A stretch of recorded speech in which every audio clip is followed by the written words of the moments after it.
The concept of robots taking over the world is nothing new in the world of TV and cinema. And if we're talking about literature, we can go back as far as the 1940s, where Isaac Asimov was writing about the Robot series. We've seen the beginning of the robot uprising in movies like I, Robot, and we've seen the consequences or the aftermath of the robot uprising in movies like The Matrix. We've also seen instances of robots taking over a specific situation in movies like A Space Odyssey or Ex Machina or some of the movies from the Alien franchise. But I digress. I'm a really huge fan of that type of sci-fi story. And after watching them for years, I had something happen recently that made me realize, ooh, this feels different. See, in the past, the concept of artificial intelligence being able to accomplish anything really was already sci-fi. The concept of AI existing was already sci-fi. A robot that learns wasn't a thing back then. So every single representation of that felt absolutely distant, felt so far off. And the way that we would communicate our feelings about stories like that is by saying, "Can you imagine?" Can you imagine? Because it was so difficult to actually imagine. Now, don't get me wrong, nowadays AI is not super advanced like some of those representations, but we would be saying things like, can you imagine talking to a computer and it would respond back? You actually don't have to yell at it. Can you imagine asking your computer to retrieve information and give it to you? That is our current present. That's a thing. A thing that's not even impressive anymore. Even if it's not using AI, we have virtual assistants like Amazon Echo or Google Assistant that will respond to you and retrieve information for you.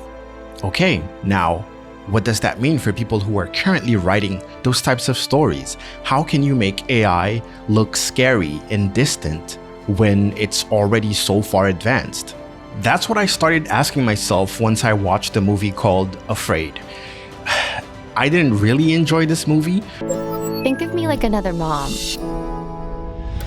But it was funny that a movie about a futuristic, super advanced AI had so many scenes where, while I was watching it with my friend, I was telling her, oh, you can do that now. Oh yeah, actually you can do that now. Oh, actually yeah, ChatGPT talks like that sometimes. Oh yeah, you can do that.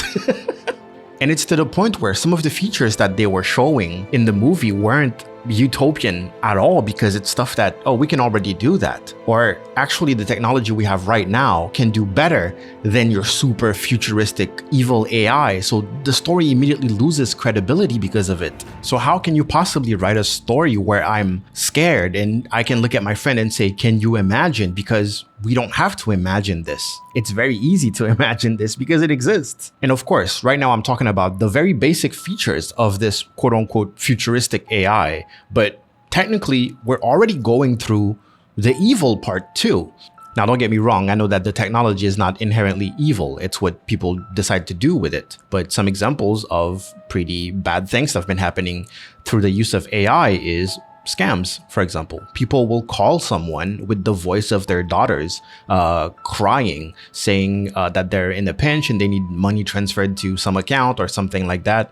And boom, scammed. Voice cloning is actually a pretty big threat because of AI. Imagine someone calling your bank with your voice and asking to do modifications or transfers or closing account, or just basic social engineering, calling people close to you to figure out more personal information about you.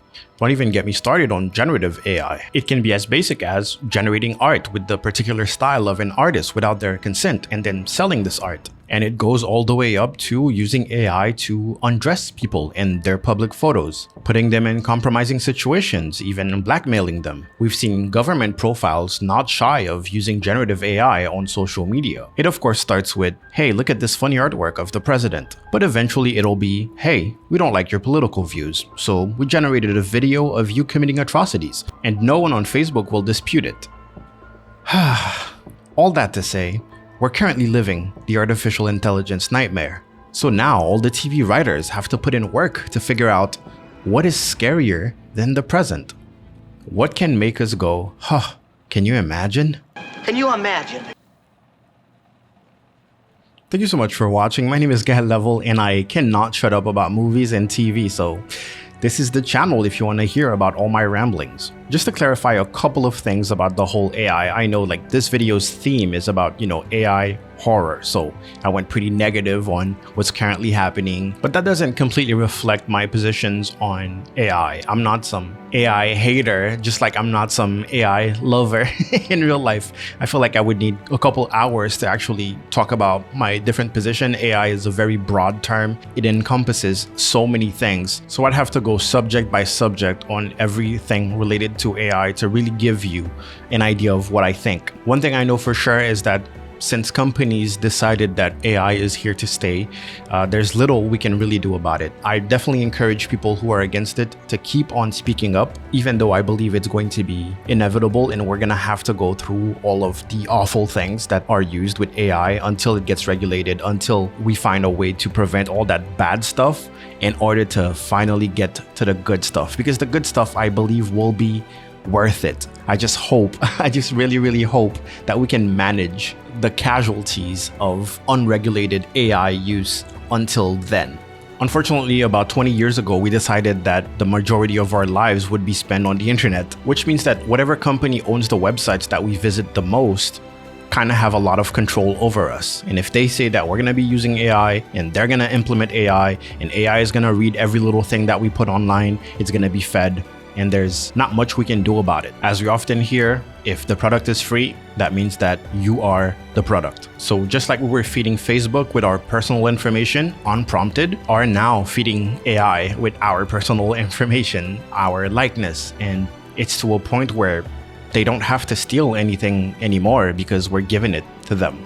Anyways, I would like for you to tell me in the comments, what AI related movie have you seen recently that was genuinely scary? What does it take for you to go, can you imagine, when it comes to artificial intelligence, robotics, and things like that?